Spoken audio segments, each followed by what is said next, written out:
New TV news కి స్వాగతం. ముందుగా హెడ్లైన్స్. కాలభైరవ ఆలయంలో మోడీ పూజలు. వారణాసి లోక్సభ స్థానానికి నామినేషన్. మహిళలంతా జగన్ కి ఓటు. జగన్ ను మళ్లీ సీఎం చేయాలని వాళ్ల తపన. అమ్మటి కామెంట్స్. లోక్సభ ఎన్నికలు ముగిశాయి. ఇక ఎమ్మెల్సీ ఉప ఎన్నికలకు కేటీఆర్ కసరత్తులు. ప్రజా ప్రతినిధులతో భేటీ. ఇక డీటెయిల్స్ చూస్తే ఉత్తరప్రదేశ్లోని వారణాసి లోక్సభ స్థానానికి ప్రధానమంత్రి నరేంద్ర మోడీ నామినేషన్ దాఖలు చేశారు. వారణాసి కలెక్టర్ కార్యాలయంలో తన నామినేషన్ పత్రాల్ని సమర్పించారు. అంతకుముందు కాశీలోని దశాశ్వమేధ ఘాట్ వద్ద ప్రధాని ప్రత్యేక పూజలు నిర్వహించారు. అక్కడే క్రూజ్ షిప్ లో పర్యటించారు. కాలభైరవ ఆలయంలో పూజల్లో పాల్గొన్న అనంతరం నామినేషన్ దాఖలు చేశారు.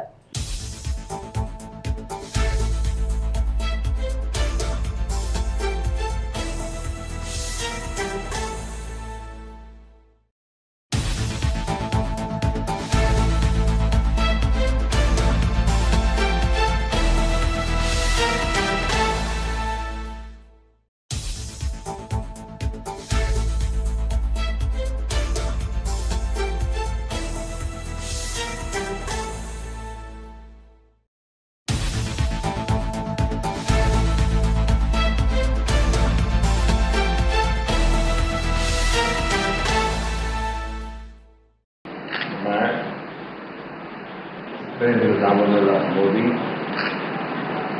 लोकसभा में स्थान करने के लिए अभ्यर्थी के रूप में नाम निर्देशित हुआ।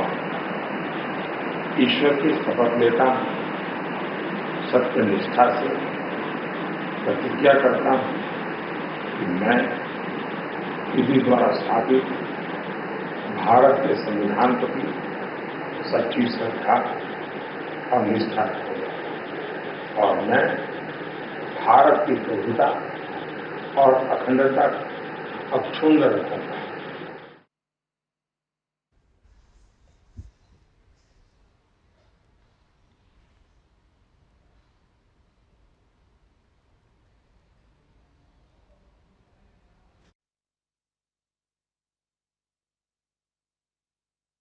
ప్రముఖ సినీ నటి బీజేపీ అభ్యర్థి కంగనా రనౌత్ మండి లోక్సభ నియోజకవర్గం నుండి పోటీ చేయడానికి నామినేషన్ దాఖలు చేశారు. అనంతరం ఆమె మీడియాతో మాట్లాడుతూ మండి నుండి పోటీ చేసే అవకాశం నాకు లభించడం గర్వించదగ్గ విషయం. బాలీవుడ్ లో విజయం సాధించి రాజకీయ రంగంలో కూడా విజయం సాధిస్తానని ఆశిస్తున్నానని ధీమా వ్యక్తం చేశారు.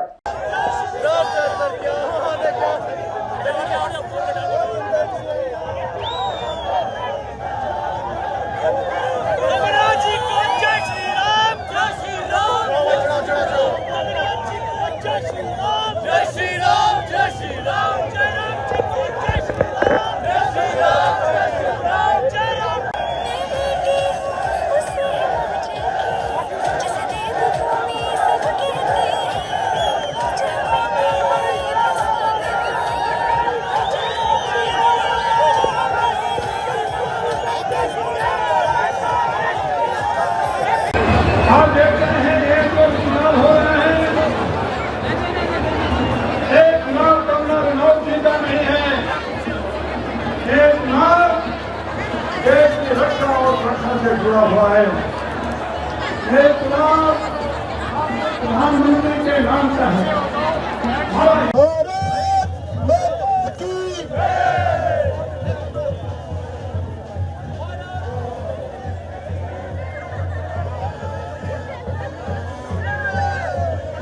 మూడంచెల భద్రతా వలయంలో ఈవీఎంల పరిరక్షణలో ఉన్నాయని కలెక్టర్ ఢిల్లీరావు తెలియజేశారు. 1000 మంది బీఎస్ఎఫ్, సిఐఎస్ఎఫ్ మరియు సిఆర్పీఎఫ్ సిబ్బందితో భద్రత పరచనున్నామని తెలియజేశారు.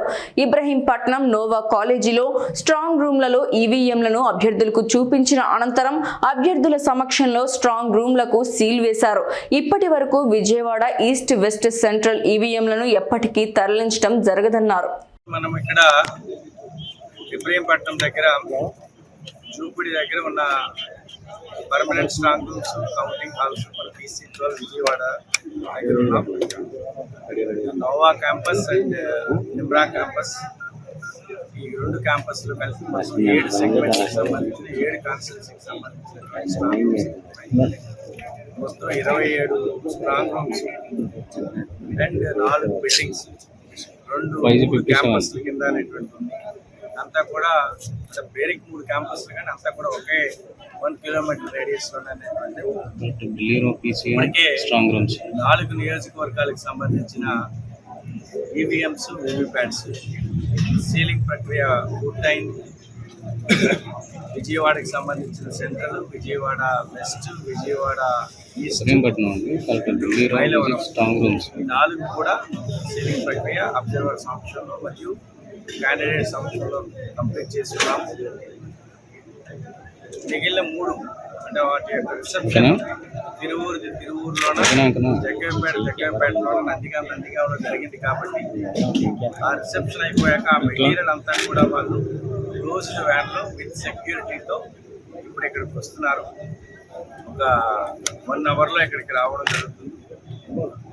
వచ్చిన తర్వాత ప్రాపర్గా మళ్ళీ స్ట్రాంగ్ రూమ్స్లో వాటిని ప్లేస్ చేసి బై 1:30 ఆ టైంలో అనేటువంటి మిగిలిన 3 కూడా అనేటువంటి సీలింగ్ ప్రక్రియ అబ్జర్వర్ సంవత్సరంలో చేయడం జరుగుతుంది. క్యాండిడేట్స్ కూడా ఆ విధంగా కన్వే చేస్తున్నారు. సో ఇక్కడ మేము సీల్ వేయడంతో పాటుగా క్యాండిడేట్స్ ఎవరైనా వస్తే క్యాండిడేట్స్ కూడా వాళ్ళ యొక్క సీల్ అనేటువంటి దానిపైన వేసుకోవచ్చు. కొంతమంది క్యాండిడేట్స్ చేసుకుంటున్నారు. ఏదైతే ఈసీఐ చెప్పినటువంటి ఇన్స్ట్రక్షన్స్ ప్రకారంగా పూర్తిగా వెంటిలేటర్స్ కానీ, విండోస్ కానీ అన్ని కూడా ప్రాపర్గా అనేటువంటి సీల్ చేశాము. సింగిల్ డోర్ ఉండేటట్టుగా, డబల్ లాక్స్ ఉండేటట్టుగా చూసుకున్నాము. సో ఒక లాక్ అనేది కలెక్టర్ రిప్రజెంటేటివ్ దగ్గర ఉంటుంది, ఇంకొక లాక్ ఆర్ఓ దగ్గర అనేటువంటి ఉంటుంది. సో దానికి సీసీటీవీ అనేటువంటి మొత్తం బిల్డింగ్ మొత్తానికి సీసీటీవీస్ అన్ని కూడా చూడడానికి ఒక మానిటర్ అనేటువంటి పెట్టుకున్నాము, కంట్రోల్. సో ఆ క్యాండిడేట్స్ ఎవరైనా ఒకవేళ రావాలనుకున్నట్టే కూడా అక్కడికి వచ్చి ప్రతిరోజు కూడా ఆ మానిటర్లో ప్రాసెస్ అంతా కూడా ఎలా ఉంది ఏంటి అనేటువంటి ఉదయం గత 2-3 రోజులు ఏమైనా ఒకవేళ అక్కడ జరిగిన యాక్టివిటీస్ కూడా రికార్డెడ్గా చూడాలని కూడా చూస్తున్నారు. ప్రధాని నరేంద్ర మోడీ నామినేషన్ సందర్భంగా జనసేన అధినేత పవన్ కళ్యాణ్ వారణాసి వెళ్లారు. అక్కడ మీడియాతో ఆయన మాట్లాడారు. ఏపీ ఎన్నికల్లో వార్ వన్ సైడేనని పవన్ అన్నారు. ఏపీలో కూటమి ప్రభుత్వం ఏర్పాటు చేస్తామని పవన్ తెలియజేశారు. మోడీ ప్రభుత్వంలో వారణాసి అభివృద్ధి చెందిందని పవన్ తెలిపారు. Completely, we are forming the government in India. What about Andhra Pradesh? Andhra Pradesh is a sweep. It's a one-sided election, and NDA is forming the government. Kashi आके कैसा लगा और प्रधानमंत्री जी ने क्या कहा? Please, if you can emphasize a little more about Andhra. There is a great potentiality when all of us came together, and we are forming the government. All right, thank you so much. What was the mood like inside? Inside is very confident, very strong, and Modi ji is we could see that extreme confidence in forming the government. And yesterday's results, like the road show, and we are very confident about it. And there's a great air of confidence inside. How does it feel being Kashi? It's not the first time, and I feel because this is the spiritual capital of entire Bharat, and we are here, and always I feel energetic. The development of Kashi, have you seen that? That's what, in fact, that's what I was noticing. Around 5-6 years back, I came here, and I'm seeing the amount of infrastructure developed. That was amazing, and now we know that why people are rally behind Modi ji. Okay. It is the reflection. It is. What has been shown in entire India, it is being reflected in Kashi. South India is going to give surprise to NDA? Without a doubt. Thank you so much. Jagan ను మళ్లీ CM చేయాలనే తపన ఓటర్లలో కనిపించిందని మంత్రి అంబటి రాంబాబు అన్నారు. మహిళలు, వృద్ధులు, దివ్యాంగులు పెద్ద సంఖ్యలో ఓటేశారన్నారు. పోలింగ్ శాతం పెరగడం అంటే అది పాజిటివ్ ఓటింగ్ అన్నారు. మహిళా సాధికారత కోసం జగన్ కృషి చేశారని తెలియజేశారు. సీఎం జగన్ చేసిన కృషి వల్లే మహిళలు పెద్ద ఎత్తున తరలి వచ్చారని చెప్పారు. మహిళలంతా సీఎం జగన్ కే ఓటు వేశారని తెలియజేశారు. ఓట్లు వేయడానికి వచ్చినటువంటి తీరు చూసినప్పుడు నాకు చాలా ఆశ్చర్యం వేసింది. ఉదయం నేను 7:30-8 గంటలకు వెళ్ళా. అప్పటికే బారులు తీరి ఉన్నారు. నేను అడిగే 8ంటికి వచ్చారమ్మా అని. మేము 5ంటికే వచ్చామండి అని అన్నారు. అంటే 5 గంటలకే మహిళలు, వృద్ధులు వచ్చి లైన్లో నిలబడ్డారు. పెద్ద ఎత్తున లైన్లో నిలబడి తన ఓటు హక్కును వినియోగించుకున్నారు. దీనికి కారణం ఏమిటి, దీనికి సంకేతం ఏమిటి అనే విషయాన్ని మనం ఒకసారి ఆలోచించాలి. నేను లైన్లో ఉన్న వారందరినీ చూసే ఎక్కువ మంది వృద్ధులు, వికలాంగులు, మహిళలు ఎక్కువగా ఉన్నారు.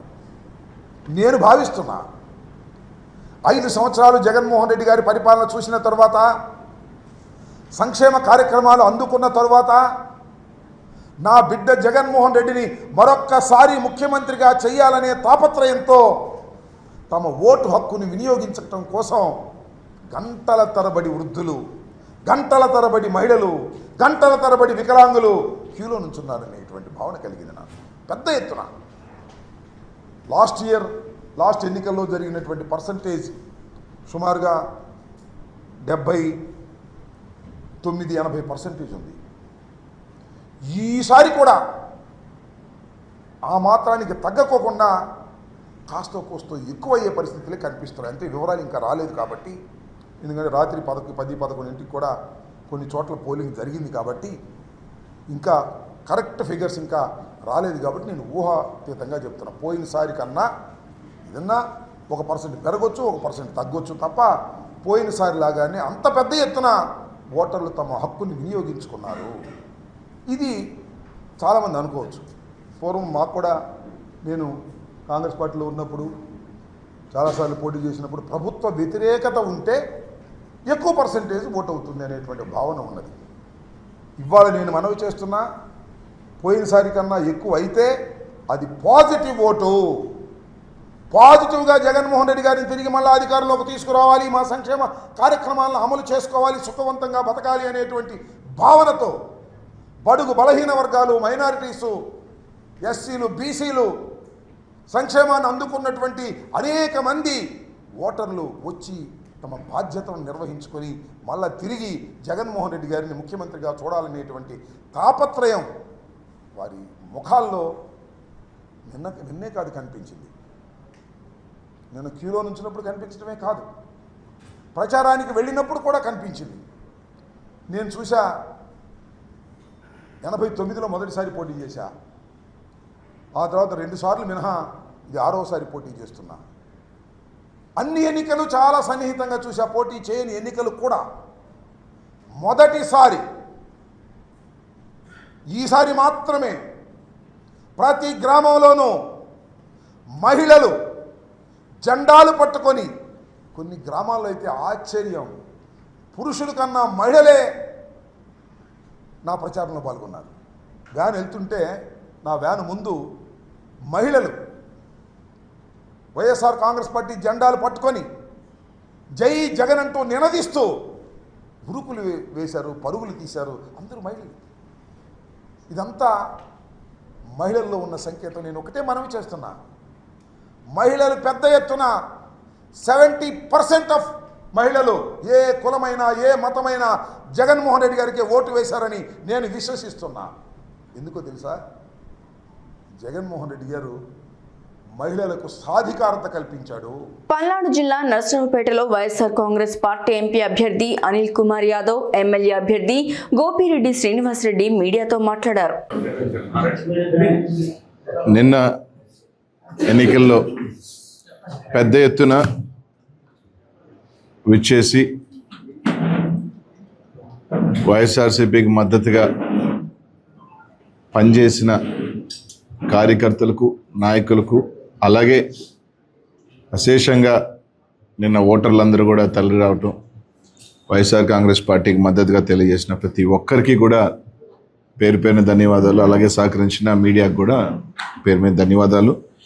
ఏదైతే నన్ను ఎంపీగా ప్రకటించిన తర్వాత గత 2 నెలలుగా మా శాసనసభ్యులు అందరూ కూడా 7 మంది శాసనసభ్యులు అభ్యర్థులు సహకారంతో, మా నాయకులు, కార్యకర్తలు, కొత్త అయిన ప్రతి ఒక్కరూ కూడా దగ్గరుండి నన్ను ముందుకు నడిపించడం, అలాగే నిన్న పెద్ద ఎత్తున కూడా ఓటర్లందరూ కూడా తప్పకుండా వైఎస్ఆర్ కాంగ్రెస్ పార్టీని మా 7 మంది శాసనసభ్యుల్ని ఎంపీగా నాకు కూడా తప్పకుండా జగన్మోహన్ రెడ్డి గారిని మళ్ళీ ముఖ్యమంత్రిని చేసుకోవాలన్న తపన వాళ్ళ ఇది కూడా నిన్న కనిపించడం కూడా జరిగింది. నిన్న 7 నియోజకవర్గాల్లో మీరు చూస్తే ఎప్పుడూ లేని విధంగా, అంటే ఎప్పుడో ఒక 15-20 సంవత్సరాల క్రితం జరిగిన వాతావరణం దాదాపు గత 10 సంవత్సరాలుగా మీరు తీసుకుంటే పల్నాడులో లేని వాతావరణం నిన్న చూడటం కూడా జరిగింది. నిన్న ఏదైతే ఏకపక్షంగా వైఎస్ఆర్ కాంగ్రెస్ పార్టీకి ప్రజలు మద్దతు తెలియజేస్తూ ఉన్నారు, మా శాసనసభ్యులు గెలుస్తూ ఉన్నారు నాకు సంకేతం వెళ్ళిన తర్వాత నిజంగా పోలీస్ని ఓటింగ్ సరళి జరగాలి, ఓటింగ్ అంతా కూడా పూర్తి చేసుకోవాలి. ఎందుకంటే వీళ్ళు ఒక పథకం ప్రకారం మా బూత్లో ఏజెంట్లు అందరూ బయటకు వస్తే ఆ 2 గంటలు రిగ్గింగ్ చేసుకోవాలని, ఆ 2 గంటలు దొంగ ఓట్లు వేయించుకోవాలని ఒక ఆలోచనతో ఉన్నారు అని చెప్పి మేమంతా కూడా సమన్వయం పాటించి 7 గంటల దాకా ఎవరిని కూడా బూతులు వదిలిపెట్టి రావద్దని చెప్పి స్వయంగా నేనే ఫోన్ల ద్వారా మాట్లాడి వాళ్ళందరినీ ఆపి ఎక్కడ తొందరపడద్దు, మనం హింసాత్మక సంఘటనలు ప్రోత్సహించొద్దని చెప్పి ఒక ఆలోచనతో మేమందరం కూడా సమన్వయం పాటించాం. సుమారు 7-7:30 గంటల దాకా పోలీసు వాళ్ళు వచ్చి మీరు ఎటువంటి హింసాత్మక సంఘటనలు పాల్పోవద్దని చెప్పి వాళ్ళందరూ కూడా రిక్వెస్ట్ చేసిన తర్వాత నేను కూడా సహకరించి మా వాళ్ళందరినీ కూడా పంపించి వేయటం జరిగింది హాస్పిటల్ దగ్గర. ఆ తర్వాత కూడా అరవింద్ బాబు గారి హాస్పిటల్ దగ్గర సుమారు 500 మంది 30 ట్రాక్టర్లో పమిడిపాడు గ్రామం నుంచి వచ్చి అక్కడ ఉండి వాళ్ళు భోజనాలు తీసుకొని 2 ఆటోల్లో నవయోగ బార్ అండ్ రెస్టారెంట్ నుంచి బీర్ బాటిల్ మందు బాటిల్ తెప్పించుకొని మా హాస్పిటల్ మీద దాడి చేయడానికి మళ్ళీ రాత్రి సిద్ధం చేసుకున్నారు. మళ్ళీ మేము మా కార్యకర్తలు, ఎందుకంటే పోలీసు వాళ్ళు మాకు ప్రొటెక్షన్ ఇచ్చే పరిస్థితి లేదు, పోలీసు వాళ్ళు ఎస్పీ గారు ఫోన్ చేసినా ఎత్తలేదు. నర్సరావుపేట పట్టణంలోని స్థానిక 3వ వార్డులోని శ్రీ సెల్మెన్ మెమోరియల్ మున్సిపల్ ప్రైమరీ స్కూల్లో ఎమ్మెల్యే గోపిరెడ్డి శ్రీనివాసరెడ్డి కుటుంబ సభ్యులతో కలిసి ఓటు హక్కు వినియోగించుకున్నారు.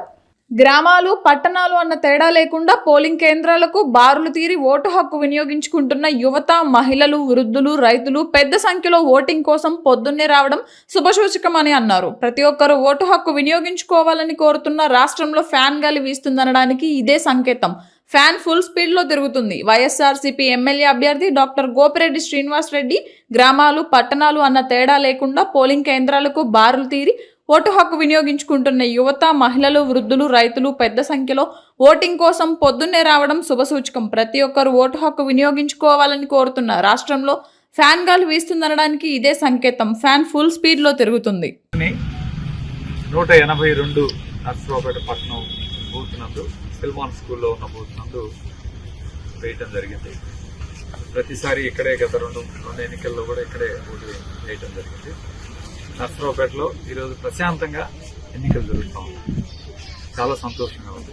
అటు అధికార యంత్రాంగం, రెవెన్యూ యంత్రాంగం, కలెక్టర్ గారు కానీ, అట్లానే ఆర్ఓ గారు కానీ, అట్లానే పక్క పోలీసు వాళ్ళు కానీ మంచి కఠిన చర్యలు తీసుకొని మంచి బందోబస్తు ఏర్పాటు చేసి ఎక్కడ కూడా ఎటువంటి అవాంఛనీయ సంఘటనలు జరగకుండా అన్ని చర్యలు తీసుకోవడం చాలా సంతోషం. సో జనరల్గా ప్రశాంతంగా ఓటింగ్ జరిగితే అది వైఎస్ఆర్ కాంగ్రెస్ పార్టీకి విజయంగా భావిస్తాం. సో ఈరోజు ముఖ్యంగా మహిళలు, పెద్ద వయసు ఉన్నవాళ్ళు, ముసలివాళ్ళు, వాళ్ళందరూ ఉదయాన్నే ఈరోజు పోలింగ్ బూత్లకు రావడం, వాతావరణం కూడా బాగా ఎండ లేకుండా చల్లగా ఉంటే రాత్రి వర్షం పడటం వలన ఓటర్లు ఉదయాన్నే పోలింగ్ బూతుల దగ్గర బారులు తీరి నిల్చోవడం, అందులో కూడా మహిళలు ముఖ్యంగా ఈరోజు పెన్షన్దారులు కానీ మహిళలు కానీ చాలా ఎక్కువ సంఖ్యలో ఉదయాన్నే బూతుల దగ్గరకు రావడం వైఎస్ఆర్ కాంగ్రెస్ పార్టీకి విజయం చేకూరుతుందని చెప్పి నేను గట్టిగా భావిస్తున్నాను. అట్లానే మాకు ఎటువంటి అనుమానం లేదు, నర్సరావుపేటలో అత్యంత భారీ మెజార్టీతో గెలవబోతున్నాం. ఎటువంటి సందేహం లేదు ఇందులో. ఎందుకంటే 2 మండలాల్లో కూడా, రూరల్ 2 మండలాల్లో కూడా అద్భుతంగా జరుగుతుంది. పోలింగ్ అద్భుతంగా జరుగుతుంది. వైఎస్ఆర్ కాంగ్రెస్ పార్టీ అనుకూలంగా జరుగుతుంది.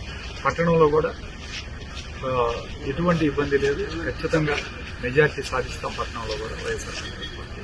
తెలంగాణ వ్యాప్తంగా లోక్సభ ఎన్నికలు ముగిశాయి. ఇక్కడ నల్లగొండ, వరంగల్, ఖమ్మం పట్టభద్రుల ఎమ్మెల్సీ ఉప ఎన్నిక మిగిలింది. ఈ నేపథ్యంలో ఈ 3 ఉమ్మడి జిల్లాల ప్రజా ప్రతినిధులతో కేటీఆర్ భేటీ అయ్యారు. ఎమ్మెల్సీ ఉప ఎన్నిక వ్యూహం, కార్యాచరణపై కేటీఆర్ చర్చించి దిశానిర్దేశం చేశారు. ఈ పార్లమెంట్ ఎన్నికల్లో మా పార్టీ అభ్యర్థుల గెలుపు కోసం, పార్టీ విజయం కోసం అహర్నిశలు కష్టపడ్డ మా గులాబీ సైనికులందరికీ రాష్ట్ర వ్యాప్తంగా, తెలంగాణ వ్యాప్తంగా హృదయపూర్వకంగా వారికి నేను చాలా వినయపూర్వకంగా ప్రణామాలు, ధన్యవాదాలు తెలియజేస్తా ఉన్నా. ఎందుకంటే సామాన్యమైన విషయం కాదు.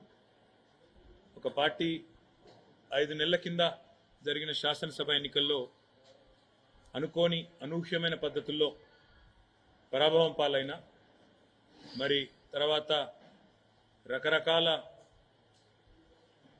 కుట్రలు, కుతంత్రాలు, పార్టీలోంచి నాయకులను తీసుకొని పోవడాలు ఇవన్నీ జరిగినా, కొంతమంది స్వార్థపరులు పార్టీని విడిచిపెట్టి పోయినా, పట్టుదలతో, మొక్కవోని ధైర్యంతో ఇవాళ రాష్ట్ర వ్యాప్తంగా గ్రామ గ్రామాన, ప్రతి పట్టణంలో కూడా, ప్రతి గల్లీలో కూడా అద్భుతంగా పనిచేసిన మా అన్నదమ్ములకు, మా అక్క చెల్లెలకు, బీఆర్ఎస్ పార్టీ కుటుంబ సభ్యులందరికీ హృదయపూర్వకంగా ధన్యవాదాలు.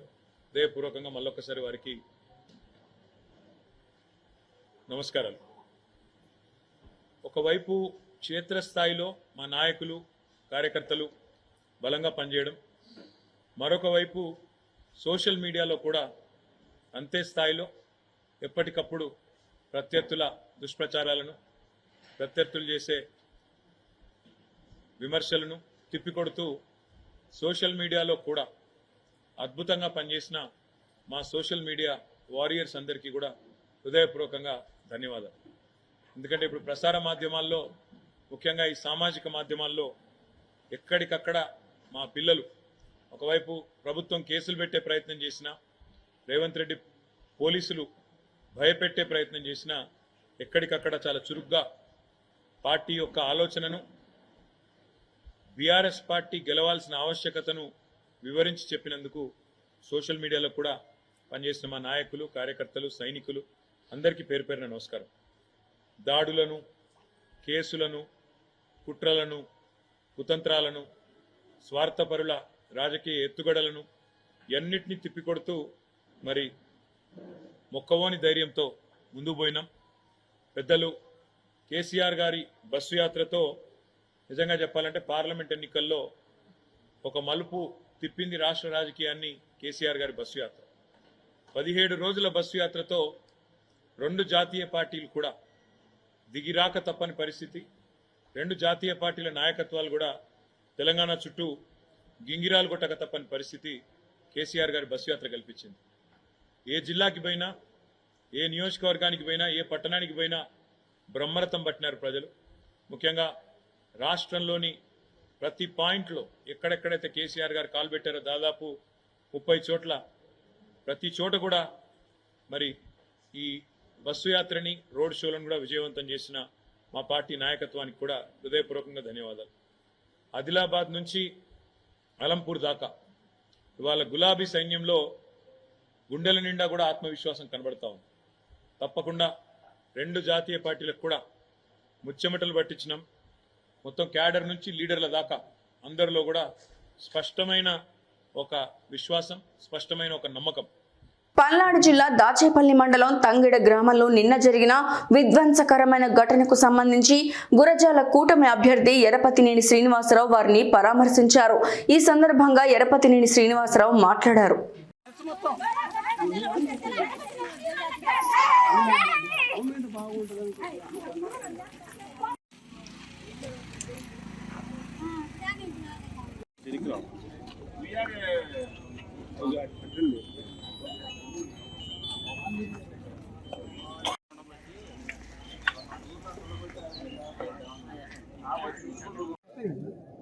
తండా జానీ భాష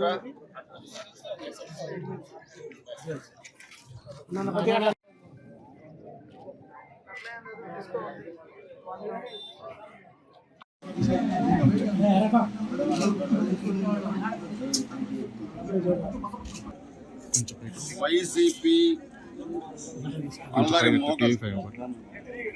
వైసీపీ వీధి కుక్కలు నిన్న తెలుగుదేశం వర్గాల మీద దాడి చేసి ఇక్కడ ముస్లిం మైనార్టీ వర్గానికి చెందిన షేక్ నబీ ఇతను దివ్యాంగుడు, తండా జానీ భాష ఇతను దివ్యాంగుడు.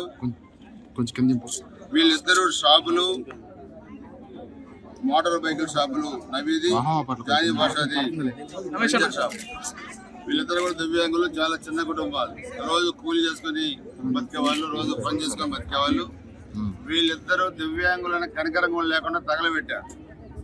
నబీ షాప్కి అయితే 10 లక్షల రూపాయల నష్టం జరిగింది. అదేవిధంగా తండా జానీ భాష షాప్కి 4 లక్షల నష్టం జరిగింది.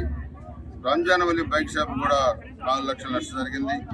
ఇది కాక దాదాపు 10 బైకులు, పాడి ఆంజనేయులు, రంగమేశ్వరం సైదా, బండి సాహెబ్ గారి నాగుల మీర, బండి సాహెబ్ గారి సుబానీ, షేక్ అల్లీ సైదా, చందలపూడి దాలి హుసేన్, షేక్ మీరా హుసేన్, షేక్ రహీం, బందాల మహేష్, 10 బైకులు, 3 షాపులు ఈ తగలబెట్టారు.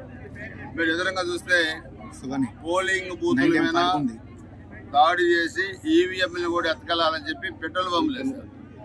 ఇక్కడ పెట్రోల్ బంబులు వేసి గ్రామం మొత్తం కూడా అల్లర్లు సృష్టించి గాజు పెంకులు, పెట్రోల్ బాంబులు, రాడ్లు, కర్రలు విచక్షణారహితంగా దాడులు చేశారు. ఈవీఎంలు ఎత్తకెళ్లాలని చెప్పి చూస్తే ఒక పోలీసు కూడా లేడు ఇక్కడ ఈ పోలింగ్ బూత్. ఎందుకు ఫెయిల్ అయినా అడుగుతున్నాను. ఇది దారుణమైన మారణ కాండ. దివ్యాంగులు కూడా వదిలిపెట్టకుండా, ముస్లిం మైనార్టీ వర్గాలను కూడా వదిలిపెట్టకుండా పేదవాళ్ళని చూస్తే మీరు పశువుల్లాగా ప్రవర్తించిన మీరు మిమ్మల్ని ఎలా వదిలిపెడతారని అనుకుంటారు. మీరు అధికారం ఉంది కదా అని ఇష్టార్థంగా చెల్లగితే మీరు రేపు జూన్ 4 మాకు అధికారం వచ్చు, అప్పుడు మీరు ఏమైపోతారని అడుగుతున్నారు. అందుకని మీరు చాలా పైశాసికంగా ప్రవర్తించారు. నిన్న కూడా చూస్తే దాదాపు 10 గ్రామాలు, ఇక్కడ కానీ ఇడికేపల్లి కానీ, కరాలపాడు కానీ, తుమ్మల చెరువు కానీ, పల్లెగుంత కానీ, గోగులపాడు కానీ, దైద కానీ, అదేవిధంగా చూస్తే కోనంకి కానీ, పిన్నెల్లి కానీ, మోర్జంపాడు కానీ, చెన్నాయిపాలెం కానీ, వేమవరం కానీ, ఏంటి మీ రాక్షసు కాదు అంటే మమ్మల్ని ప్రశాంతంగా మీరు ఓట్లు వేయించుకొని మీరే అధికారంలో ఉండాలి, మీరే రాక్షసం చేయాలి. ఇక్కడ కాసుమేషుడు వచ్చిన తర్వాత ఎంతమంది చనిపోయారు? 11 మంది కార్యకర్తలు చనిపోయారు తెలుగుదేశం పార్టీ. దాంట్లో ఎస్సీ, ఎస్టీ, బీసీ, మైనార్టీ కాపు నాయకులు ఉన్నారు. 8 మంది అక్రమ మైనింగ్ మొదలుపెట్టి చనిపోయారు. 3000 ఎకరాల ప్రభుత్వ భూములు ఆక్రమించుకున్నారు. ఇక్కడే ఈ దగ్గర గ్రామంలోనే 500 ఎకరాలు ఆక్రమించుకున్నారు. పేకాట క్లబ్బులు పెట్టారు, బియ్యం అమ్ముకున్నారు, గుట్కాలు అమ్ముకున్నారు, మట్టి అమ్ముకున్నారు, ఇసుక అమ్ముకున్నారు, దొంగ నోట్లు తయారు చేశారు. ఒక్కటే కాదు, తెలంగాణ మధ్య తెచ్చి 1000 కోట్లు సంపాదించి మరలా ఆ డబ్బులు వెళ్తల్ని మేము అధికారంలోకి రావాలా, మేము దాడులు చేస్తాము, మేము దాడులు చేస్తే పడాలి. మీరు తుమ్మలచెరు గ్రామంలో కూడా నేను చూస్తే కరాలపాడు గ్రామాల్లో కూడా రిగ్గింగ్ చేయడానికి ప్రయత్నించారు, పోలీసులపై దాడి చేయడానికి ప్రయత్నించారు. అందుకని అందరూ చెప్తున్నాను, ఈరోజు ఈ షేక్ నబీ షాపు దివ్యాంగుడు నష్టపోయారు. ఈ ఇతనికి తెలుగుదేశం పార్టీ తరఫున 1 లక్ష రూపాయలు ఆర్థిక సాయం చేస్తా ఉన్నాం ఇప్పుడే. అదేవిధంగా తండా జానీ పంచర్ షాప్కి 50,000, రంజాన్ వలి బైక్ షాప్కి 50,000. ఇది ఏదో తక్షణం కూడా ఆర్థిక సాయం చేసి రేపు జూన్ 4 తర్వాత మొత్తం ఎంత నష్టం జరిగిందో అంత నష్టాన్ని ఈ కుక్కల దగ్గర వసూలు చేసి మొత్తం వాళ్ళకి చెల్లించే బాధ్యత తర్వాత తీసుకుంటారని చెప్పి కూడా స్పష్టంగా తెలియజేస్తా ఉన్నాను. మేము పార్టీ పరంగా ఆదుకోవడమే కాకుండా ప్రభుత్వం వచ్చినా కూడా వీళ్ళని తప్పకుండా ఆదుకుంటాం. వీళ్ళకి పునరావాసం కల్పిస్తాం, మళ్ళీ ఆర్థిక సాయం చేసి షాపులు కూడా పెట్టిస్తాం. తెలుగుదేశం పార్టీ నాయకులు కానీ కార్యకర్తలు కానీ ఎటువంటి ఆందోళన చెందాల్సిన పని లేదు. 30 సంవత్సరాలుగా రాజకీయాల్లో ఉన్న నేను ఈ ఎన్నికల్లో 7వ సారి అందరి ఆశీస్సుతో పోటీ చేశాను. అదేవిధంగా ఎంపీ శ్రీకృష్ణదేవరాయలు గారు కూడా ఆయన కూడా పోటీ చేశారు. ఇద్దరికి మంచి మెజార్టీ తీసుకురావడానికి అందరూ బాగా పనిచేశారు. ముఖ్యంగా తెలుగుదేశం పార్టీ, జనసేన పార్టీ, భారతీయ జనతా పార్టీలు 3 పార్టీల కూటమిగా నేను అభ్యర్థిగా నిలబడ్డాను. బాగా మా వాళ్ళందరూ కూడా బాగా పనిచేశారు. ముఖ్యంగా జనసేన పార్టీ నాయకులు అయితే గురజాల నియోజకవర్గంలో వాళ్ళు సొంతంగా ఎన్నికలు నిలబెట్టి ఎలా పనిచేశారు అలా అరమరికలు లేకుండా పనిచేశారు. నేను వాళ్ళందరూ కూడా వేరుపైన మనస్ఫూర్తిగా అభినందనలు తెలియజేస్తున్నాను. తప్పకుండా మేము అధికారానికి వస్తాం. ఈ 3 పార్టీల కలయికతోని నియోజకవర్గంలో అభివృద్ధి కార్యక్రమాలు చేస్తాం. కష్టపడ్డ ప్రతి కార్యకర్తని గుర్తుపెట్టుకుంటాం. నేను డెవలప్మెంట్ వెళ్ళాం, నేను కానీ చంద్రబాబు నాయుడు గారు కానీ, వీళ్ళ అరాచకాలు మాత్రం శృతిమించిన అరాచకాలకి అడ్డుకట్ట వేస్తాం. జూన్ 4 తర్వాత ఎర్రబదని శ్రీనివాసరావు మార్పు రాజకీయం చూస్తారు గురజాల నియోజకవర్గంలో. వాళ్ళ కుటుంబాలకి పూర్తిగా భరోసా ఇస్తున్నాం, ఆదుకుంటాం. ఎక్కడ కూడా మానసికంగా ఇబ్బంది పడాల్సిన పని లేదు. వార్తలు ముగించే ముందు హెడ్లైన్స్ మరోసారి. కాలభైరవ ఆలయంలో మోడీ పూజలు, వారణాసి లోక్సభ స్థానానికి నామినేషన్. మహిళలంతా జగన్ కి ఓటు, జగన్ ను మళ్లీ సీఎం చేయాలని వాళ్ల తపన, అమ్మటి కామెంట్. లోక్సభ ఎన్నికలు ముగిశాయి, ఇక ఎమ్మెల్సీ ఉప ఎన్నికలకు కేటీఆర్ కసరత్తులు, ప్రజా ప్రతినిధులతో భేటీ. న్యూ టీవీ న్యూస్ ఇంతటితో సమాప్తం. తిరిగి రేపటి బులెటిన్లో మళ్ళీ కలుసుకుందాం. అంతవరకు సెలవు, నమస్కారం.